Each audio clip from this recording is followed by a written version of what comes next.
कौन कहता है कि भगवान खाते नहीं।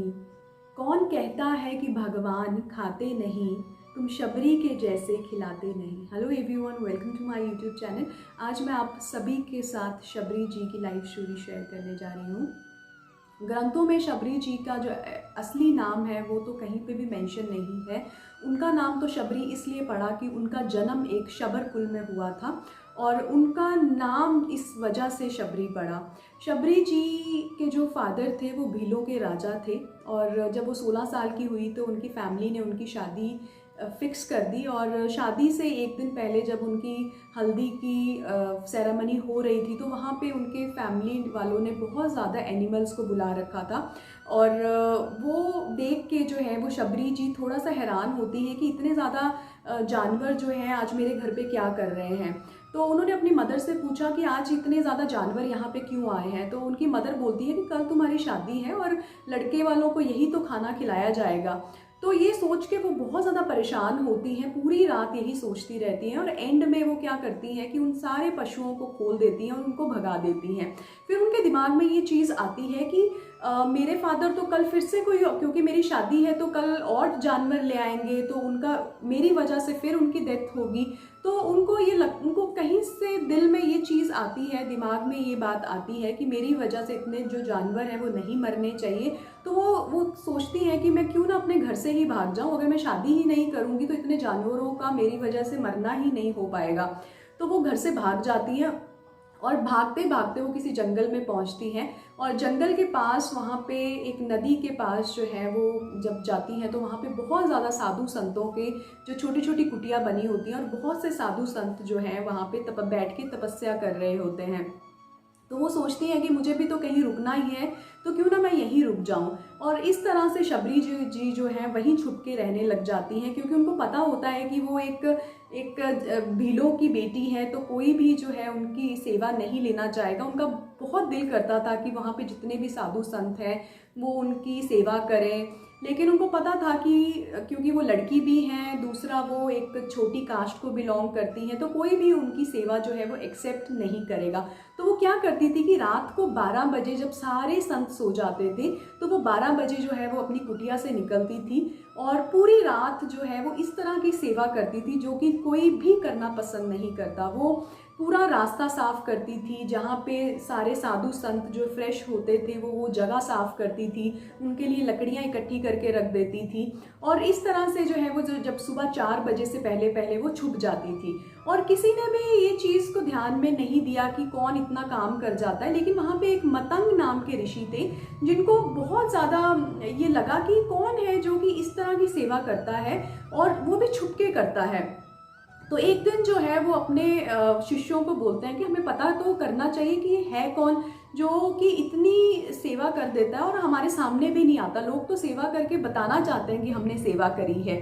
तो वो रात को जो है वो एक दिन सब छुप जाते हैं और जब शबरी जी रात को वहाँ पे सेवा करने के लिए आती हैं तब वो मतंग जी उनको पकड़ लेते हैं और उनको पूछते हैं कि बेटी तुम ये छुप के क्यों करती हो। तो वो उनको सब बताती हैं और उस वक्त जो है वो शबरी जी से मतंग जी उनका नाम भी पूछते हैं। तो वो उनको सब बोलती हैं कि आप प्लीज़ मेरा नाम मत पूछो और आप मेरे बारे में मत पूछो, बस मैं ये चाहती हूँ कि आप मुझे अपना शिष्य बना लो। मुझे बताओ कि आप भगवान की प्राप्ति जिस तरह से करते हो मुझे भी बताओ, मैं भी उस तरह से भगवान की प्राप्ति करना चाहती हूँ। मैं देखती हूँ कि आप लोग जो है भगवान की सेवा कर, भगवान की तपस्या करते हो और मैं भी चाहती हूँ कि आप मुझे अपना शिष्य बना के मेरे को भी बताओ कि मैं किस तरह से जो है भगवान की प्राप्ति कर सकती हूँ। तब मतंग जी जो है वो शबरी जी को अपना शिष्य बना लेते हैं और उनको सब बताते हैं कि तुम्हें क्या करना है। वो उनको कहते हैं कि तुम्हें कुछ करने की ज़रूरत नहीं है, तुम बस अपनी कुटिया में रहो, भगवान श्री राम तुम्हारे पास खुद चल के आएंगे और बस तुम भगवान का नाम लेती रहो, राम राम करती रहो। तब वो जो है शबरी जी उनकी बात मान लेती हैं और जिस तरह से उनके गुरु ने बोला हो वो अपने गुरु से ये भी पूछती हैं कि मुझे किस तरह से पता चलेगा कि मैं किस तरह से जानूंगी कि भगवान ही मेरे पास आए हैं। तो तब वो उनके गुरु उनको ये भी बोलते हैं कि भगवान के अलावा तेरी कुटिया में कभी कोई और आएगा ही नहीं।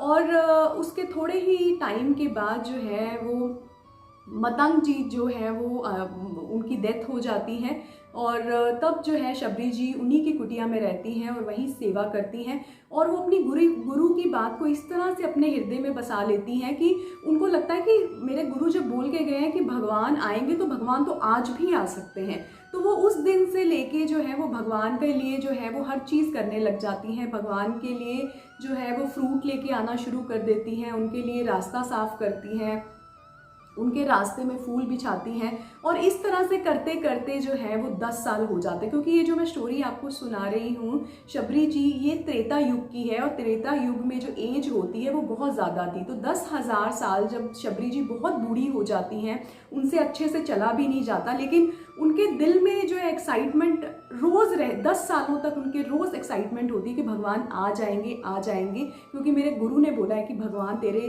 कुटिया में ज़रूर आएंगे। और इस तरह से जब भगवान श्री रामचंद्र जी सीता माता जी को ढूंढने के लिए जाते हैं तो उस जंगल में जब रुकते हैं तो वहाँ पे बहुत सारे जो लोग होते हैं, बहुत सारे ऋषि जो थे वो ये सोच के बैठे थे कि भगवान तो सिर्फ हमारी कुटिया में आएंगे, क्योंकि हमने पता नहीं कितने सालों से भगवान के लिए कुछ खाया नहीं है, हमने भगवान के लिए ये किया है। तो इस तरह से सारे साधु ये सोच के बैठे थे कि भगवान जो है मेरी ही कुटिया में आएंगे। लेकिन भगवान जो है किसी की कुटिया में नहीं गए, भगवान सिर्फ और सिर्फ ढूंढते ढूंढते शबरी जी की कुटिया में गए। और उस दिन जो है वो शबरी जी इतनी बूढ़ी हो गई थी कि उनसे अच्छे से जो है भगवान का नाम तक भी नहीं लिया जा रहा था।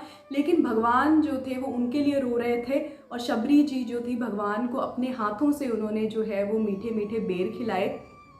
और इस तरह से जो है वो शबरी जी हमें ये सिखा के जाती हैं कि जिस तरह से उनके गुरु ने बोला था कि भगवान के अलावा तुम्हारी कुटिया में कोई और आएगा भी नहीं, और 10 साल जितने साल तक शबरी जी जिंदा रही उनकी कुटिया में भगवान श्री रामचंद्र जी के अलावा कोई और आया भी नहीं कभी भी। और इस स्टोरी से हमें ये भी सीखने को मिलता है कि भगवान के रास्ते पे चलने वालों के लिए पेशेंस बहुत ज़्यादा ज़रूरी है। क्योंकि जिस तरह से शबरी जी बूढ़ी हो गई थी लेकिन उनके हृदय में उनकी एक्साइटमेंट कम नहीं थी, उनके अंदर जो थी पेशेंस बहुत ज़्यादा थी कि भगवान आ जाएंगे, भगवान आज आएंगे। तो इस तरह से हमें भी ये सीखना चाहिए कि जब हम भगवान को पाने के रास्ते में, भक्ति के रास्ते में चलते हैं तो वहाँ पे जो है प्रेयर्स के साथ में पेशेंस बहुत ज़्यादा ज़रूरी है। अगर हमारे अंदर पेशेंस नहीं होगी तो हम कभी भी ज़िंदगी में भक्ति नहीं कर पाएंगे।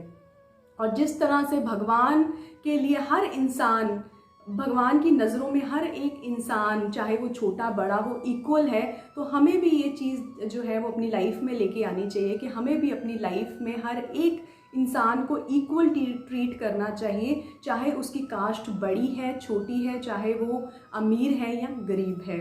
Thank you everyone, thank you for watching. And अभी तक अगर आपने मेरा चैनल सब्सक्राइब नहीं करा है तो प्लीज़ मेरा चैनल सब्सक्राइब कर लो।